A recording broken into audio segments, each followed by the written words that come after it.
Good evening. Welcome to March Ask Melon Box. Hi.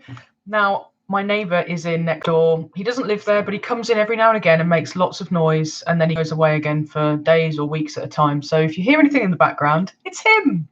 Jolly. Right on cue.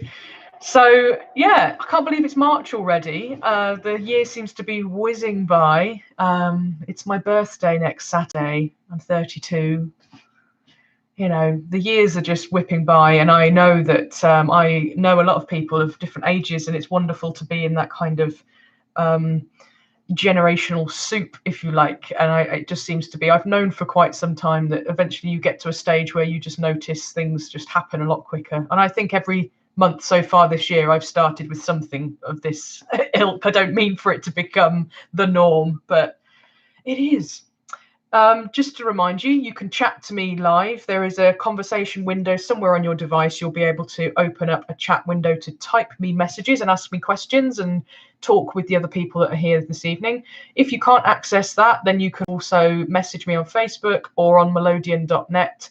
There is a thread in the teaching and learning forum called Ask Melon Box Live Q&A, and you can go and drop some stuff in there, and I will check periodically this evening. Also, if you can never make this live, you can also message me on the Melodeon.net forum in that thread, and you can leave me a question there and I'll get round to it. We're starting this month. There's been no pre-questions, so it would be great if you could get in quick with your questions. There's hopefully quite a bit to talk about.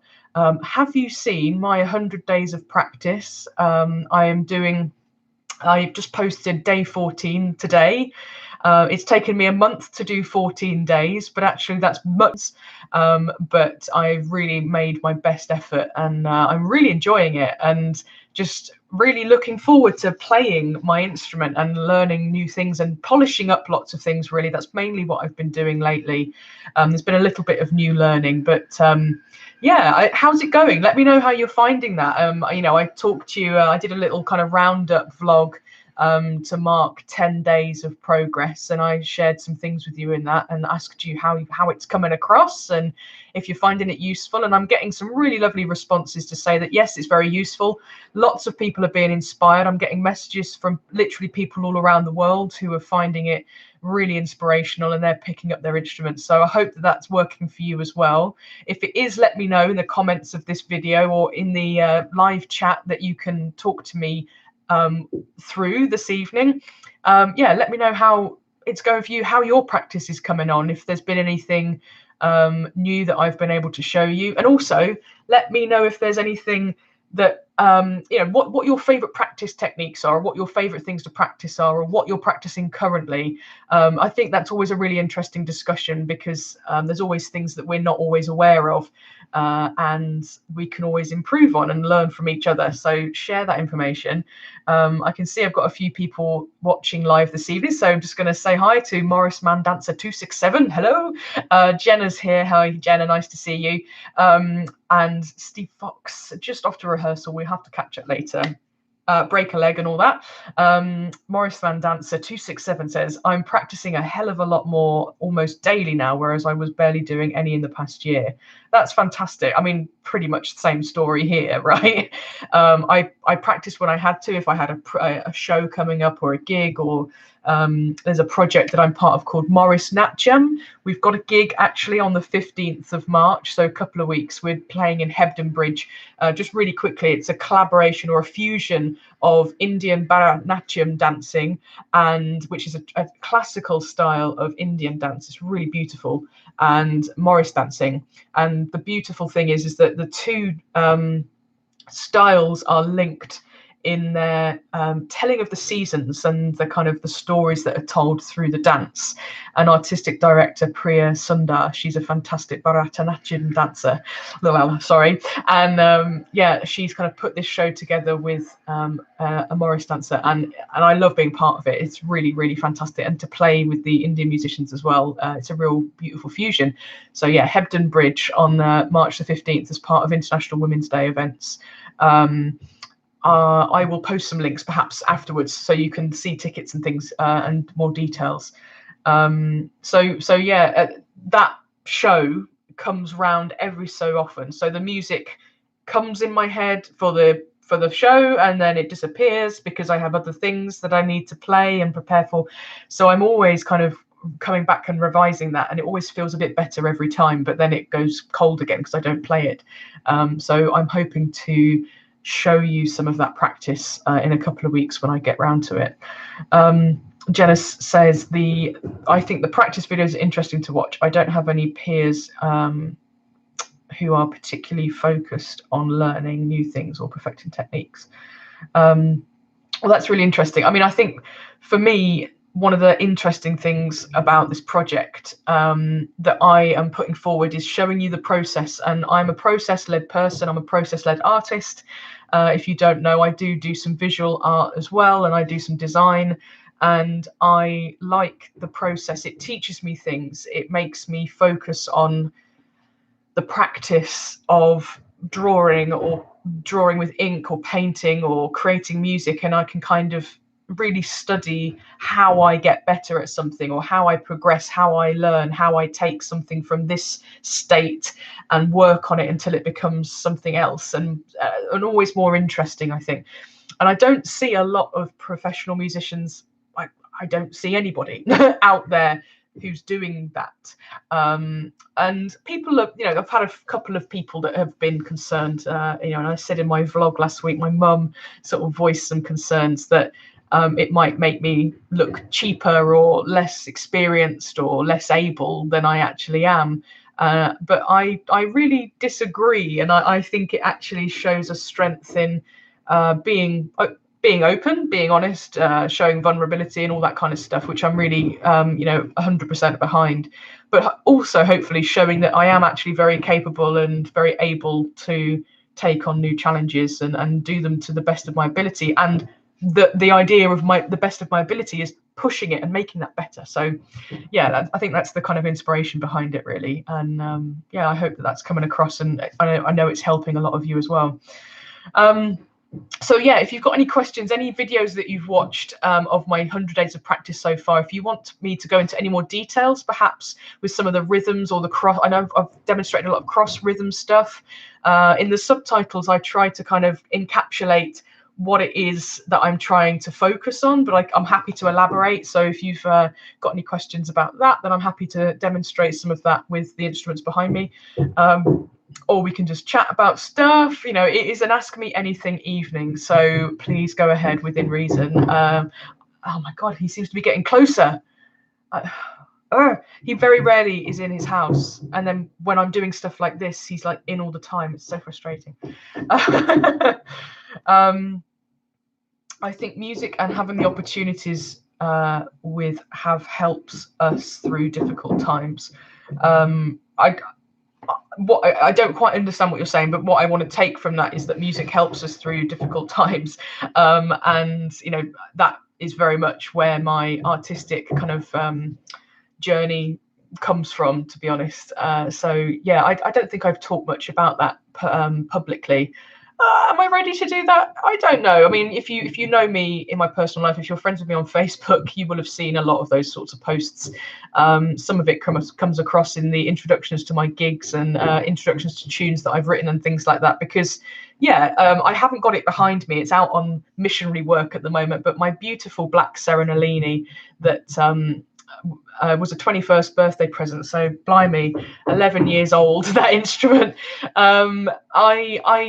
I had some really dark times in my, 10 years ago, 11 years ago, and previous to that. And music and folk music and Morris dancing and writing tunes and kind of that really was a saviour, to be perfectly honest. And it was a place that I could go and kind of escape, and practice was a big part of that. So I would spend a lot of time, hours, just kind of lose myself in playing tunes and desperately wanting to learn those complicated tunes. I can remember Jiggery Poker Work, Jump at the Sun, Autumn Hornpipe, lots of John Spies and John Kirkpatrick in those early days, just kind of like wanting to really get to grips with them. And I spent months and months and months working on Jiggery Poker Work. It took me so long.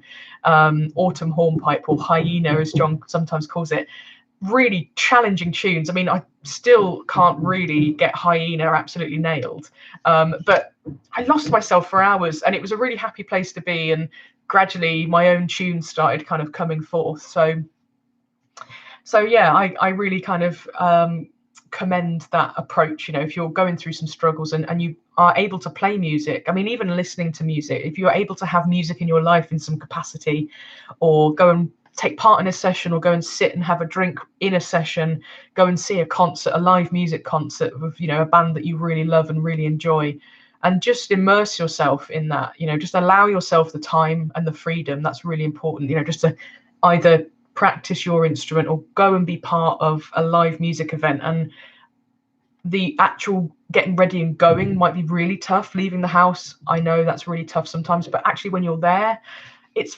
absolutely incredible. I mean, I went to a gig last night, and to be honest, I didn't want to get off the sofa. It was cold outside. I was really warm and snuggly, but it was two friends that are very dear to me, and their music really makes my heart sing. And they were playing just down the road, and I thought it'd be rude not to, and I felt marvelous afterwards. Anyway, I always get onto these waffles, and I realise now with the shortened time, I must just kind of crack on. So I do want to play something tonight. So I was thinking, or what was I thinking? I was thinking of giving you a choice, but now I don't know what my choices are. So if you've got something that you want me to demonstrate or want to play, or you just want to hear me do something, maybe just say, play me a schottische or play me a waltz, and I'll just choose something randomly. But at the moment, I can't quite kind of pick one out of my brain. So, yeah, can't beat that my DG Serenellini is almost 15 years old. If you've got a Serenellini Deluxe, the kind of 3-voice, 2-row 8 bass, that was what I've got. And yeah, I love it very much. I will be putting that up for sale, though, soon. Whilst I love it, I've realised that I probably will never play it again, and it's too nice an instrument to just sit on my shelf behind me without a job to do. All of the instruments I own have jobs, and they, you know, they get played regularly. But I don't want something sat around just kind of gathering dust and going mouldy. So yeah. Okay, so my mum, Yolanda Biggs, she is in the comments. She has managed to work out how to chat to me, which is marvellous. And please, if there is anybody struggling, just leave a little comment, maybe if you're watching this afterwards, or send me an email. I'm happy to kind of try and explain in screenshots or something how to help with the comments, because it is nice to be able to have interaction with this. That's the whole point. So she's requested Ivy and Tulips, which is a piece from the Moirai new album, Framed, the Alice Wilden story, which we will be performing actually a lot around the country this year. We've got Chippenham, Sidmouth, Whitby. Where else are we playing? Those are the festivals that we're doing. I hope I haven't missed any out. And then we've got Leicester. We've got a gig in Leicester, Belper. We've got a gig in Wirksworth in September. We've got a gig in Schwerin in Germany. We've booked our flights. We're going to Germany, which is amazing. It's our first European, kind of like continental European gig, which is great. So that's a festival that we're heading to. We've got Euro Ceilidh coming up in Oxford, the Oxfolk Ceilidh series. We're doing that on the 14th of March, so that's coming up soon. It was a complete sellout when we did it 3 years ago. I think we were there. So do get your tickets in advance. A Euro Ceilidh is a mixture of French, Italian, German, Danish, dances, and your kind of typical English dances as well. And Joe Freya is our caller, so you can think of it as a mini Blowsabella, but I don't know if that's helpful or not, because we're not anything like Blowsabella. But if that helps for the kind of mixture of types of dance, then there we go. That's kind of what it is. So yes, I will play Ivy and Tulips. And Jenna's keen for a question. I am. It's a Q&A. I really like the questions. Otherwise, I'm just here talking to myself. What's your favourite way to play your Melodeon in an unusual way? Okay, so instantly my mind goes to a technique that I call slamming or thumping. And other people do this. I mean, Riccardo Tesi was doing it in a workshop lately, but I'll show you my little technique. I recently kind of borrowed a larger instrument. I'm thinking of upgrading. You know this if you've been watching these for a while. I've been thinking about going bigger, more rows, more buttons for a while. And I am doing that, but I am making my decisions wisely and I'm taking my time. And I borrowed a 12 bass instrument recently, a CF box, and I came up with this nice little riff, but unfortunately I can't demonstrate it in its entirety because I don't have all of those basses available to me. So I will try and just kind of show you roughly, but essentially it's playing just the left hand, but you're kind of thumping the reeds, and you get this nice this jolt. I'm just going to double check. Yeah, I just want to see my mic. I just muted it. Okay, because I've had a few kind of tech bit of feedback on my tech, and haven't quite had a chance to sort that. So I'm hoping the sound isn't too bad this evening. I can see my gains are down. That's usually a good thing. So I'm going to go ahead. Yeah, so I'm just going to make something up because I can't do what I wrote. But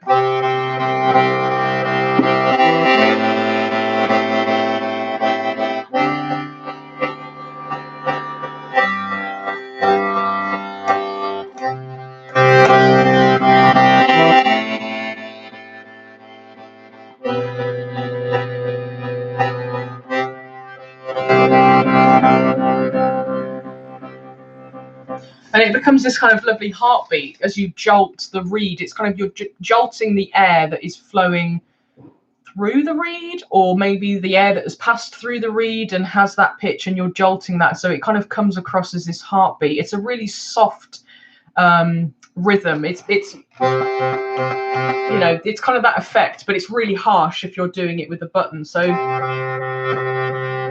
in terms of actually playing like that whilst you're putting a melody with it, you could try kind of thumping the side, which is something that people have pointed out as being a typical feature in my music. So I use this a lot in Morris, that kind of wrist slap on the side.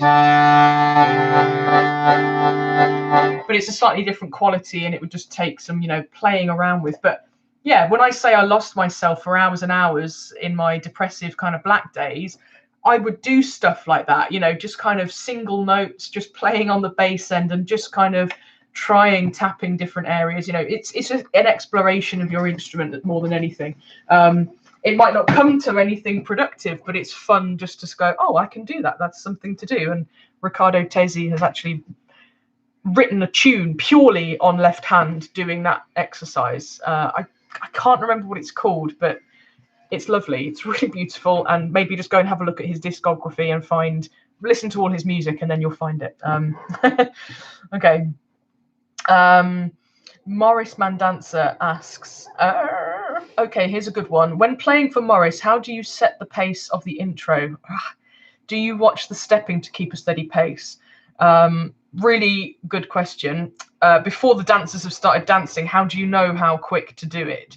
I feel I have a memory for tempo, and it might not be an actual thing, but I feel I have that. So it helps me to at least have a starting point that I then maybe get occasionally from the squire in first position. I get a kind of slow down or speed up, but it's quite rare that that happens. I normally make a good start and then maybe very subtly adjust when they actually start playing.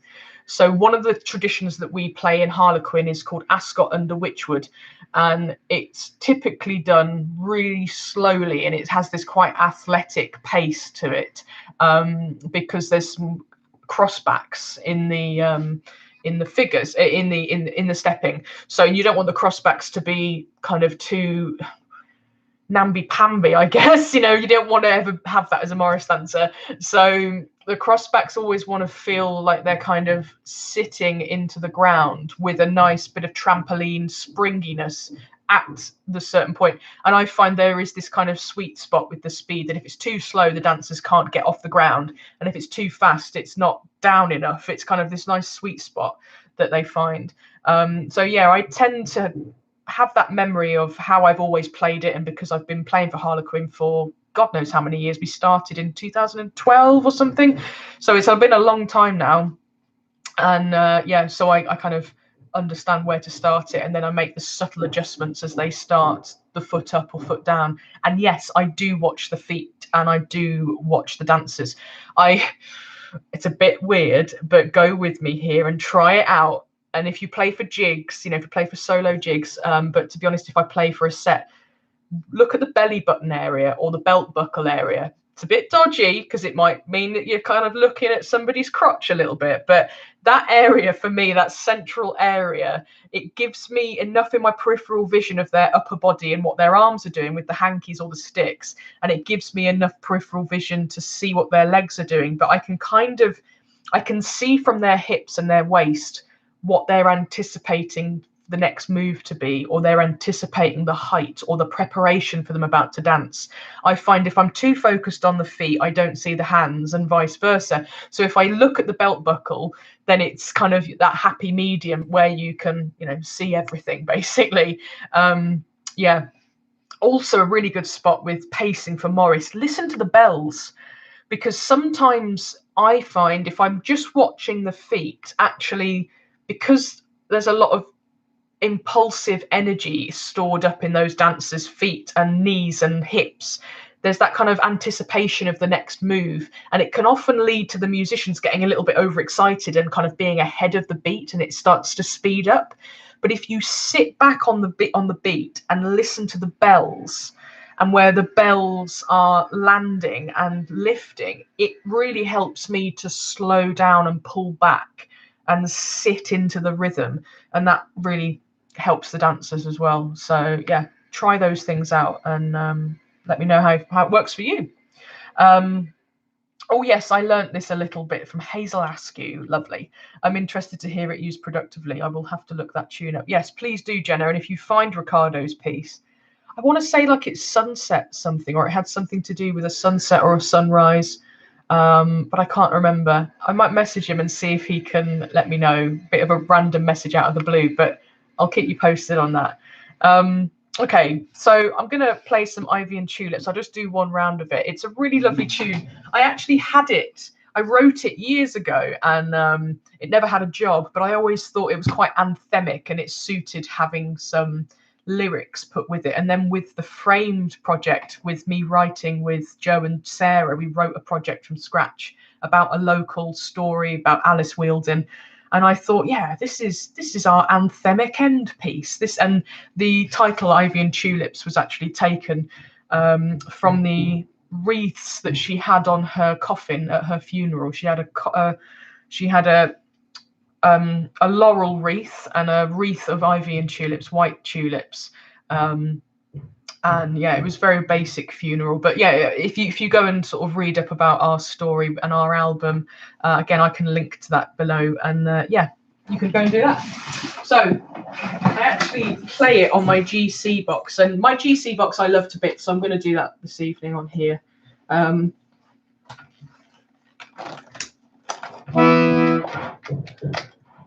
But yeah, there are words to it, but it's quite a nice melody of its own accord as well. So you've got...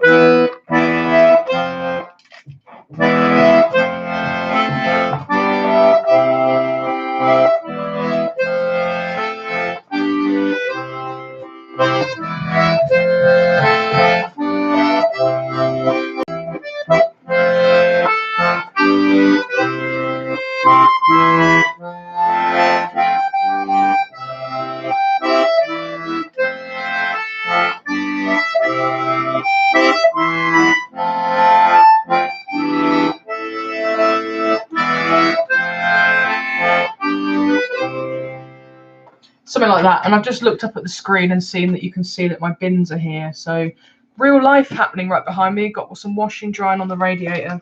You know, got to make use of the space. So yeah, there's that little ditty, tiny little rendition of it there for you. But yeah, if you want to see the full show, the next outing of it will be in May, I believe. No, April, Leicester. We're doing it in Leicester for Leicester Secular Society. It's on a Sunday evening, but it's open to the public. So yeah, the other thing I want to talk to you about briefly before we go, in the description below this video, I've linked you into my roundup blog of the first 10 days of my 100 days of practice.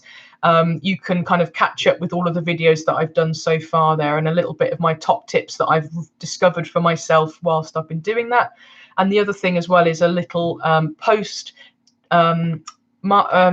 promoting, that's the word, a post promoting a weekend of Melodeon playing that I am teaching at and leading in northeast England.